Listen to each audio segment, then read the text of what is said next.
All right, let's set up a trade plan in PAR, PARR. This is part of an exercise we're doing. We're setting up 30 trade plans. Well, we're setting up 30 trades where we're planning every aspect of the trade ahead of time and then executing every aspect. It's a lot of discipline for most people. It's a lot to do, right? Set a bunch of rules up and then live by it. But we need to understand in the end, we create a discipline so that way we don't need the discipline anymore.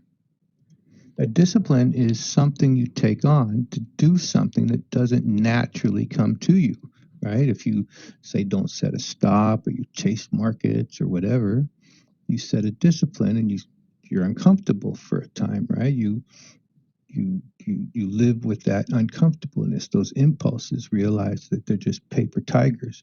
That's what the discipline's designed to do. But there's a little bit of discomfort or a lot of bit of discomfort in the meantime. But at some point, your experience transforms to where you don't need the rule. There are some disciplines that it wouldn't even occur to me not to set a stop. It wouldn't occur to me to chase a market. It wouldn't occur to me to do this anymore when it used to. It's just not part of my world anymore. So a good practice destroys itself. And when you find yourself not being pulled back and forth by fear and reactions, you also find yourself more balanced. And if you find yourself more balanced, you can see a whole picture. That's when your intuition starts to become more active. What most people are calling intuition is really just, a fearful reaction of some point in their gut. You have to have no fear for intuition to kick in. And, I have traders ask me, when can I drop some of these rules? Well, when you're balanced. And you know what? It's completely testable. You can test it out empirically.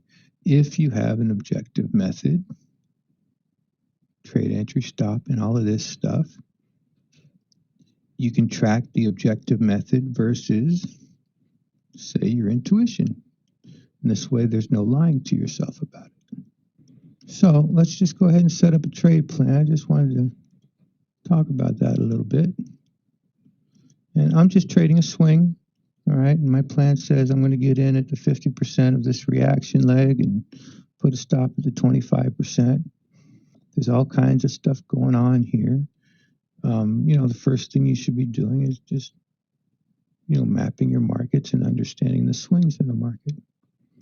But let's go ahead and just set it up. And this is part of the discipline now, right? So it helps if you're going to do a discipline, it helps to make things as easy as possible. Otherwise, you might not want to do it. All right, so we're going to go in at 37.67. We're going to place a stop at 36.15. See, this stuff just becomes so routine. It's not like I have to force myself to do any of this stuff. It just happens. It's part of the job. It's what I do. And, this is just one method here. So shares, now what I'm going to do is I like to, as part of my documentation, I'm going to put it into a spreadsheet. So let me find the spreadsheet here.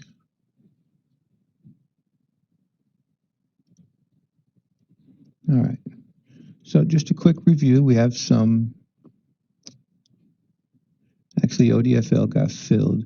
I left it up here so anybody who's playing it, they split while we were in our plan, so everything just ends up looking like that.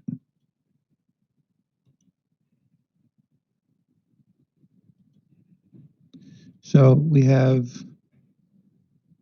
2 orders waiting, and these are all the orders we've planned and done. And over here we have 4 positions on, right? There's the ODFL numbers after the split. So all of these guys we entered according to plan, and we're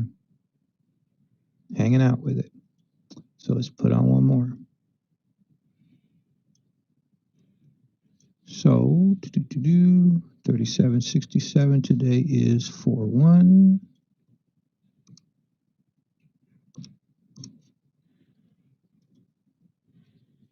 And we're going to do this in par. You notice I don't spend a lot of energy with the market's going up, the market's going down. This should happen, that should happen. Feels like this, doesn't feel like that. Things set up, I do it. Things don't set up, I don't do it. Stop is 36.15. And that's going to calculate my shares.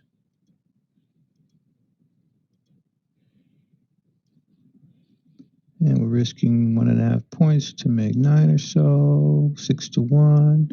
All right, so now that I have it documented there, I'll finish documenting it here. So this is going to be 329 shares. So every part of this plan's thought out a long time ago, right? I know how much I'm risking, where I'm going to enter, how I'm going to enter, where I'm going to exit, how I'm going to manage. And so use this as a guide to do something similar for yourself.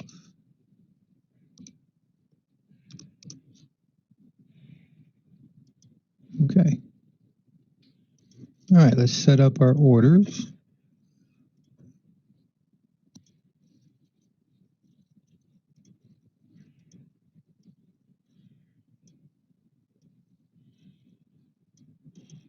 Come over here.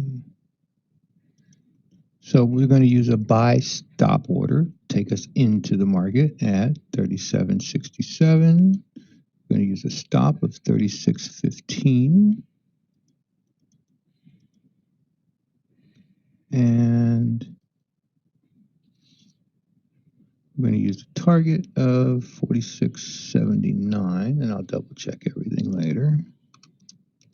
So that's 6R. It's going to be a buy stop to take us in. We'll double check everything. And, you know, if price turns around and hits the low before our stop, then we cancel the trade. If we gap above it, it turns into a limit order. So just keep that in mind. Anybody using, just know your broker, because a lot of times the broker will just fill you with the best price. So that's just part of your due diligence. All right, orders away. Looks like everything's set.